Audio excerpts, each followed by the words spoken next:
इस वक्त हम गंगा एक्सप्रेसवे के जलालाबाद हवाई पट्टी पे मौजूद हैं। 48 वर्षों की शैक्षणिक उत्कृष्टता के साथ 23 से भी ज्यादा प्रमुख बीटेक प्रोग्राम्स और 600 से अधिक अंतर्राष्ट्रीय छात्रों के साथ विज्ञान डीम्ड टू बी यूनिवर्सिटी देश की बेहतरीन यूनिवर्सिटी में से एक है, जहां पर कुछ ही देर में जो वायुसेना के लड़ाकू विमान हैं वो लैंड करेंगे और उसको लेकर के आप देख सकते हैं कि किस तरीके से यहां पर तैयारी की गई है। वायुसेना के जवानों ने इस पूरे इलाके को अपने कब्जे में ले लिया है।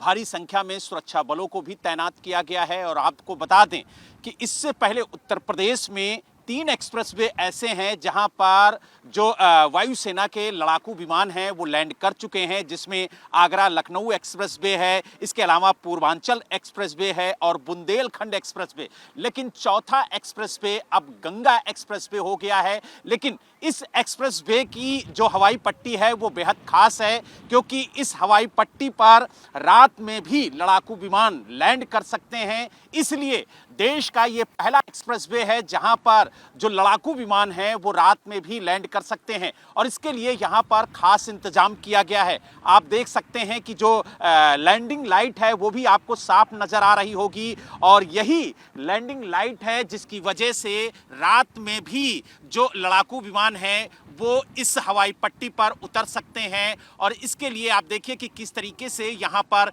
खास इंतजाम किया गया है।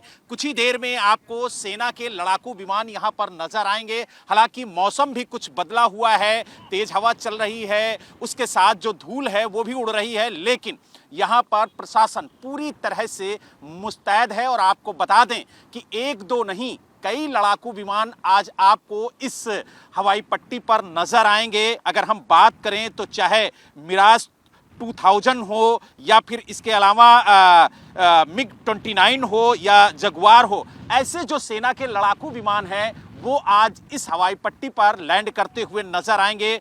और माना जा रहा है कि ये जो पल है वो ऐतिहासिक पल होगा। इसके अलावा अगर हम बात करें लड़ाकू विमानों में तो मिराज भी यहाँ पर होगा, SU-30 MKI भी होगा। इसके अलावा अगर हम बात करें तो राफेल भी आज आपको यहाँ पर लैंड होता हुआ नजर आएगा। तो यानी कहीं ना कहीं जो सेना के लड़ाकू विमान है वो कुछ ही देर में यहाँ पर लैंड होंगे। और उसको देखने के लिए जो आसपास के लोग हैं वो भी यहाँ पर पहुंचे हुए हैं, स्कूली बच्चे पहुंचे हुए हैं। हालांकि मुख्यमंत्री योगी आदित्यनाथ को भी आना था, लेकिन जो सरकारी कार्यक्रम हैं उनकी व्यस्तता की वजह से वो आज नहीं आ पा रहे हैं। लेकिन कहीं ना कहीं जो गंगा एक्सप्रेसवे है वो आज इतिहास रचने जा रहा है, क्योंकि रात में भी यहाँ पर लैंडिंग होगी, उसके लिए भी खास इंतजाम किए गए हैं। लेकिन जो सुबह की लैंडिंग है उसको लेकर के प्रशासन पूरी तरह से यहाँ पर तैयार नजर आ रहा है। लेकिन जो मौसम है वो कुछ बदला बदला हुआ सा नजर आ रहा है। और आप देख सकते हैं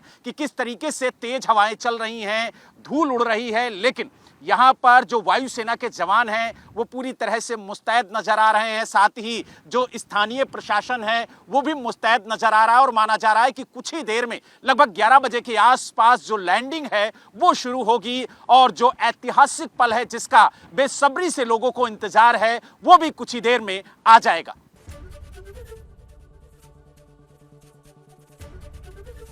एबीपी गंगा, खबर आपकी, जुबान आपकी।